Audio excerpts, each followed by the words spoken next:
Chrome ব্রাউজারে বারবার YouTube open করতে চাইছো, বাট ইউটিউব অ্যাপ ওপেন হয়ে যাচ্ছে। আজকে আমি দেখাবো কিভাবে ক্রোম ব্রাউজারে ইউটিউবকে ওপেন করবে। ভিডিওটা পুরো দেখো। প্রথমে ক্রোম ব্রাউজারে আসতে হবে।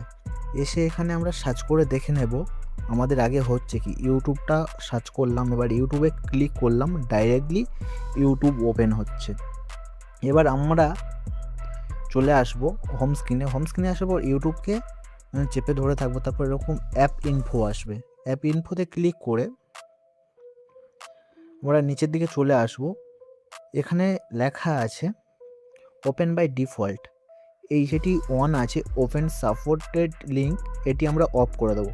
দিয়ে এবার আমরা ক্রোমে যাব। ক্রোমে গিয়ে ইউটিউব বলে সার্চ করে নেব। ইউটিউব সার্চ করে নেওয়ার পরে ইউটিউবে ক্লিক করব। এবার আমাদের এটি ডেস্কটপ বা ক্রোম ব্রাউজারে ওপেন হয়ে যাবে আমাদের ইউটিউব চ্যানেলটি। এইরকম ছোটো ছোটো ইনফরমেটিভ বা ইন্টারেস্টিং টেক ভিডিও পেতে আমাদের চ্যানেল টিটি টেক পয়েন্টকে সাবস্ক্রাইব করুন এবং সঙ্গে থাকুন।